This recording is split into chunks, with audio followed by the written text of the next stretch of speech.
और सर देखिए, अब अगर हम नागौर सीट की अगर बात करते हैं तो नागौर सीट के अंदर गौरव गोगोई हो, काजी निजामुद्दीन हो या फिर वो सुखजिंदर सिंह रंधावा, इनकी शुरू से यही धारणा थी कि मुस्लिम कोटे की सीट है। लेकिन लास्ट के अंदर देखिए टिकट मिल जाता है हरेंद्र मिर्धा को। तो ये जो यू टर्न आया है, यू टर्न को कैसे समझते हैं आप? यू टर्न का एक ही आंसर है, अशोक गहलोत, अशोक गहलोत, अशोक गहलोत। जो मैंने कहा कांग्रेस का मतलब अशोक गहलोत। अशोक गहलोत ने 4 महीने पहले ही हरेंद्र मिर्धा को बुला के कह दिया था तुम्हें चुनाव लड़ना है। उसने कहा कि साहब मैं खींवसर से तैयारी हुई है मेरी और खींवसर के सर्वे में मेरा नाम है।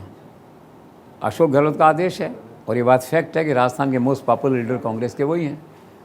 चुनाव उन्हीं को लड़ाना, उन्हीं को जिताना है। तो उनका ठीक है। तो फिर एक धारणा चली एक्सरसाइज के लिए, जिसमें काजी इंचार्ज हैं नागौर के और सब रंधावा, गोगाई, इस सब पे धारणा बनी कि ये सीट मुस्लिम कोटा को जानी चाहिए जैसे जाती रही है। ये धारणा बन गई।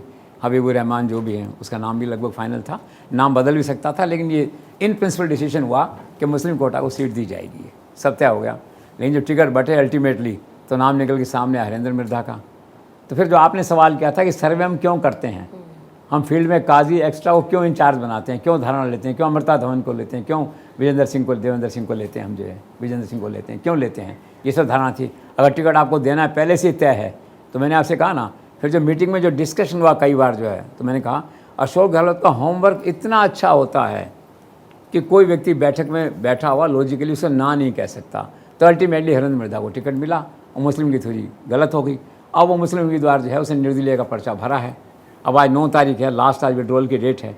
अब देखना होगा कि वो पर्चे पे खड़ा रहता है, चुनाव लड़ता है नहीं। अगर लड़ता है वहाँ पे तो भाजपा के चांसेस ज़्यादा हैं, उनके सामने ज्योति मिर्धा खड़ी है जीतने के।